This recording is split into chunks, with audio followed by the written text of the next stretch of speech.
오늘 성경 말씀은 창세기 29장 1절입니다. 성경에 보면 하나님께서 인간과 맺은 언약들이 있습니다. 하나님은 당신이 정하신 때에 인간과 언약을 맺으셨습니다.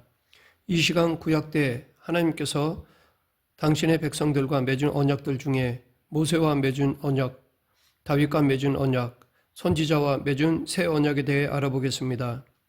이스라엘은 430년 만에 출애굽을 하였습니다. 430년 동안이나 종살이를 하다가 이제 약속의 땅으로 가는 이유가 무엇일까요? 우리는 그 이유를 출애굽기 6장 7절에서 찾아볼 수 있습니다. 너희를 내 백성으로 삼고 나는 너희의 하나님이 되리니 나는 애굽 사람의 무거운 짐 밑에서 너희를 빼낸 너희 하나님 여호와인 줄을 너희가 알지라. 그러면서 이제 이스라엘 백성들이 가나안 땅에 들어가서 어떻게 하나님의 백성으로서 살아가야 하는지를 구체적으로 주시는 언약이 바로 율법이었습니다. 하나님께서 시내산에서 모세와 언약을 체결하시면서 이 율법을 주셨습니다. 그리고 언약을 체결하시면서 하나님은 이스라엘 백성들에게 순종할 것을 명하셨습니다.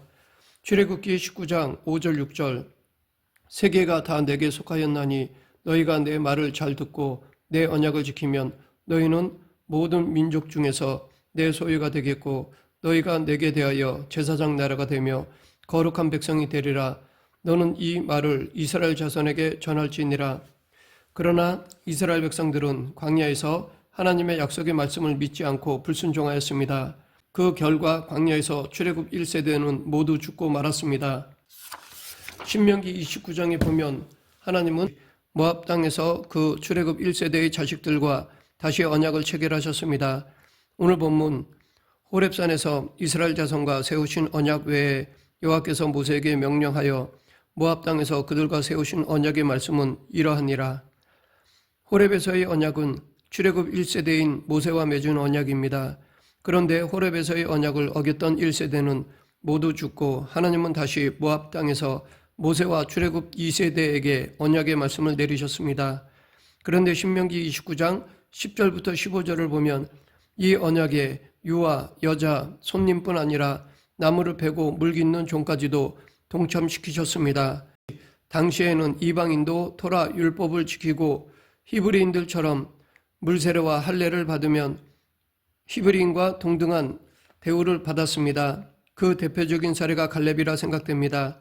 이렇듯 하나님께서는 모세의 시대에 이미 이스라엘 민족만이 아니라 이방인도 언약에 동참시키셨습니다. 심지어 신명기 29장 15절에서 하나님은 우리와 함께 여기 서 있는 자와 오늘 우리와 함께 여기에 있지 아니하는 자까지도 포함하셨습니다. 그러면 여기에 함께 서 있지 않았던 자들은 과연 누구일까요? 하나님은 아브람과의 언약에서 너와 내 자손과 후손과 영원한 언약을 맺겠다고 하셨습니다. 그러하기에 여기서 말하는 함께 서 있지 않는 자란 바로 지금 우리를 가리키는 말입니다. 그렇게 언약을 세우신 후에 하나님은 우리를 당신의 백성으로 삼으시고 친히 우리의 하나님이 되고자 하셨습니다. 그로 인해 이스라엘 백성들은 가나안 땅에서 언약의 백성으로서 하나님의 율법을 지키며 살아가게 되었습니다. 신약에서는 예수님을 다윗의 자손으로 말하고 있습니다. 왜 그런지 다윗의 때로 거슬러 가보면 다윗은 기름 부음을 받았지만 바로 왕위에 앉지 못했습니다. 사울 왕에게 쫓기고 많은 시련을 겪은 뒤에야 이스라엘 왕이 될 수 있었습니다. 어렵게 통일왕국을 이룬 다윗이 어느 날 생각해보니 지난 세월이 주만등처럼 스쳐갔을 것입니다. 보잘것없는 목동에게 기름을 부어 한 나라의 왕으로 세워주시고 이끌어주신 하나님께 감사한 마음이 컸습니다. 너무 감사하여 하나님께 무언가 해드리고 싶은 소원이 생겼습니다. 그래서 생각해보니까 자신은 궁정에 머무는데 하나님의 집은 장막이었습니다. 그래서 다윗은 하나님께 성전을 지어 드리고 많은 제물을 드리며 하나님을 예배하기를 원했습니다. 그런데 하나님께서는 그의 소원을 거절하셨습니다. 왜냐하면 하나님께서는 하늘이 보좌요 땅이 발등상이기 때문입니다. 발등상은 왕이 그 땅을 다스린다는 의미로 발을 올려놓는 단을 말합니다. 다윗은 하나님의 뜻을 모르고 인간 기준으로 지은 집 안에 하나님을 모시려 하였습니다. 그러나 하나님은 다윗의 마음을 받으시며 내가 다윗의 집을 짓겠다라고 하셨습니다. 다윗의 집을 짓는다는 것은 다윗의 왕위를 이어간다는 것으로 다윗의 자손으로 오시는 예수님이 왕이 되시어 다스리시는 나라를 하나님의 집으로 삼겠다는 말씀입니다. 다시 말해 하나님께서 이스라엘을 백성으로 삼으시고 그 백성을 당신의 집으로 여기시겠다는 것입니다. 이것에 대해 사도 바울은 고린도전서 3장 16절에서 너희는 너희가 하나님의 성전인 것과 하나님의 성령이 너희 안에 계시는 것을 알지 못하느냐 라고 하였습니다. 하나님은 다윗의 마음을 받으셨습니다. 그리고 내가 영원히 그를 내 집과 내 나라에 세우리니 라고 언약을 맺으셨습니다. 즉 다윗이 다스리는 왕위가 이어지듯 예수님이 오셔서 왕으로 다스릴 그 나라가 영원하리라는 언약을 맺으셨습니다. 그 나라가 바로 예수님이 다스리시는 하나님 나라입니다. 계속해서 하나님께서는 이사야 선지자를 통해 한 나라의 왕과 메시아로 오셔서 통치하실 그 나라는 영원하리라고 강조하셨습니다. 그리고 예레미야 선지자를 통해서는 새 언약을 세우겠다고 말씀하셨습니다. 예레미야 31장 31절부터 33절입니다. 여호와의 말씀이니라 보라 날이 이르니니 내가 이스라엘 집과 유다 집에 새 언약을 맺으리라. 이 언약은 내가 그들의 조상들의 손을 잡고 애굽 땅에서 인도하여 내던 날에 맺은 것과 같지 아니할 것은 내가 그들의 남편이 되었어도 그들이 내 언약을 깨뜨렸음이라. 여호와의 말씀이니라. 그러나 그날 후에 내가 이스라엘 집과 맺을 언약은 이러하니 곧 내가 나의 법을 그들의 속에 두며 그들의 마음에 기록하여 나는 그들의 하나님이 되고 그들은 내 백성이 될 것이라. 여호와의 말씀이니라. 그러면 왜 하나님께서는 모세와 맺은 언약과 다른 새 언약을 주셨을까요? 그 이유는 이스라엘 백성들이 가나안 땅에 들어가서 우상을 섬기며 그 언약을 깨뜨렸기 때문입니다. 이스라엘 백성들은 농사를 지어 본 경험이 없었습니다. 애굽에서 노예로 노역을 했고 그나마 있는 가축을 키우며 살았을 뿐이었습니다. 광야 40년 동안은 하나님이 주시는 만나와 메추라기를 먹고 살았습니다. 그런데 가나안 땅에 살게 되면서 농사를 지어 그 땅의 토산물을 먹어야 했습니다. 하나님은 여호수아에게 가나안의 모든 족속을 내쫓으라고 하셨습니다. 하지만 이스라엘 백성들은 땅을 점령하고 먹고 살 만해지자 전쟁이 싫어졌습니다. 결국 가나안 족속을 남겨놓았습니다. 농경사회에서는 기후와 인력이 중요합니다. 가나안은 비를 주관하는 신 바알과 다산 신 아세라를 섬겨 농사에 필요한 기후와 인력을 구했습니다. 농사 경험이 없는 이스라엘 백성들은 풍년이 되어야만 내일을 보장할 수 있습니다. 그래서 농사를 잘 지어 풍년을 막기 위해 가나안 족속의 방식을 따랐습니다. 그들은 농사에 필요한 비의 신과 다산의 신의 축복이 필요했습니다. 결국 이스라엘 백성들은 하나님을 저버리고 가나안 족속들이 믿고 있는 농사를 주관하는 신들을 섬기기 시작했습니다. 하나님이 어떤 분이십니까? 풀 한 포기조차 심을 수도 없고 물 한 방울도 없는 광야에서 이스라엘 백성들을 입히고 먹이고 인도해 주신 분이십니다.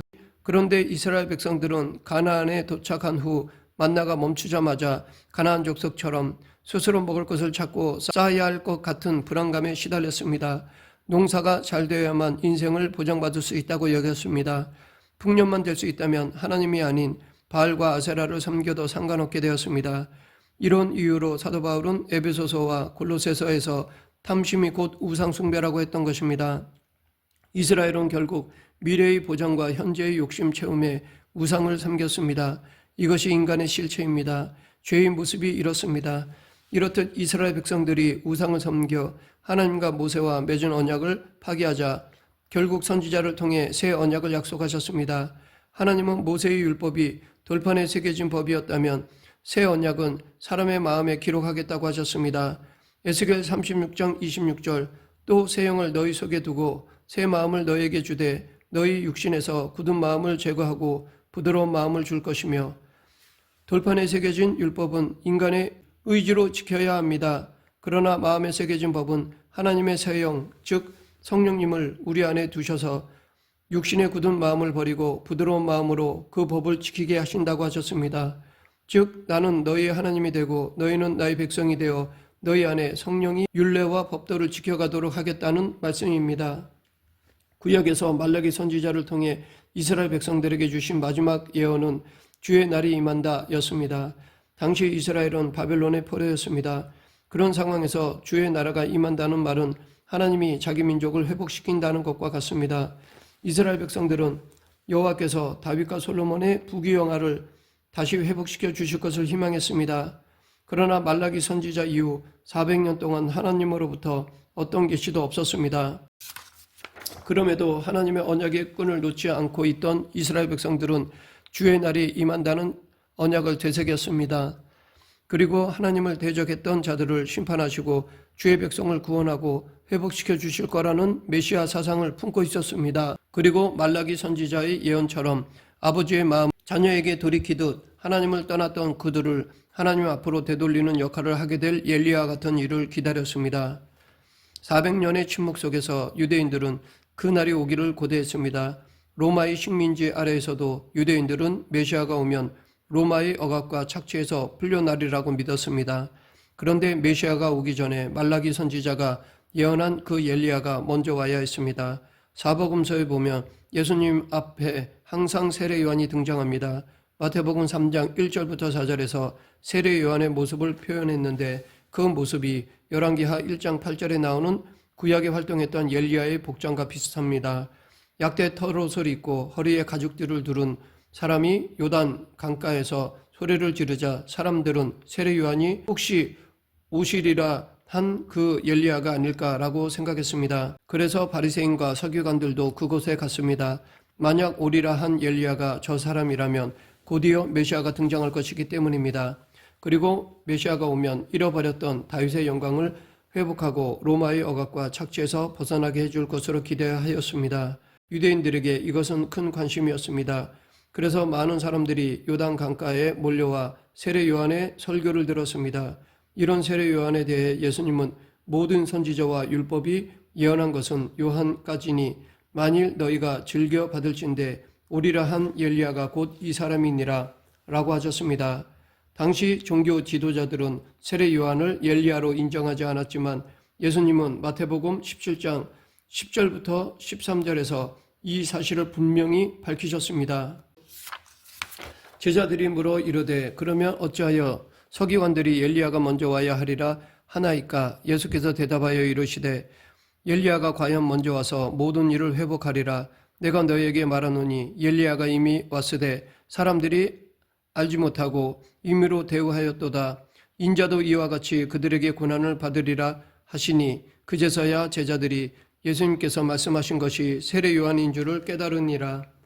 세례 요한이 말라기에서 예언한 엘리야였다는 사실은 굉장히 중요한 것이었습니다. 왜냐하면 앞에서 말했듯이 오리라 한 엘리야가 바로 세례 요한이라면 이제 예수님 당신이 메시아임을 밝혀지게 될 것이기 때문입니다. 그런데 정작 세례 요한은 요한복음 1장에서 자신이 엘리야인지 묻는 질문에 아니라고 대답하였습니다. 자기는 단지 메시아의 길을 예비하러 왔다고 대답하였습니다. 세례 요한은 자기는 엘리야가 아니라 하고 예수님은 오리라는 엘리야가 바로 세례 요한이라고 하였습니다. 그렇다면 이 두 사람의 말만 놓고 보면 모순이라 할 수 있습니다. 그런데 이것은 유대 전설에서 온 오해입니다. 구약의 엘리야는 죽지 않고 승천했습니다.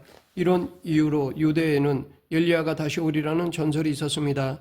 당시 유대인들은 엘리야가 환생해서 올 줄로 믿었습니다. 세례 요한이 엘리야가 아니라고 대답한 것은 환생한 엘리야가 아니라는 의미였습니다. 그리고 예수님이 말씀하셨듯이 메시아 앞에 하나님이 보낸 엘리야의 역할을 한 사람은 바로 세례 요한이었습니다. 말씀을 맺겠습니다. 오늘은 구약에서 하나님께서 모세와 맺은 언약, 다윗과 맺은 언약, 선지자와 맺은 새 언약에 대해 살펴보았습니다. 우리는 이 언약들을 통해 하나님께서는 시간이 갈수록 좀 더 구체적으로 당신의 뜻을 보여주고 계심을 알 수 있습니다. 우리는 하나님이 맺어주신 이 언약들을 통해 더 신실한 신앙의 삶을 살아야 할 것입니다. 앞으로 이루어질 언약을 마음에 품고 하나님에 대한 믿음과 신뢰를 잃지 않는 저와 여러분이 되길 간절히 축원합니다. 기도하겠습니다.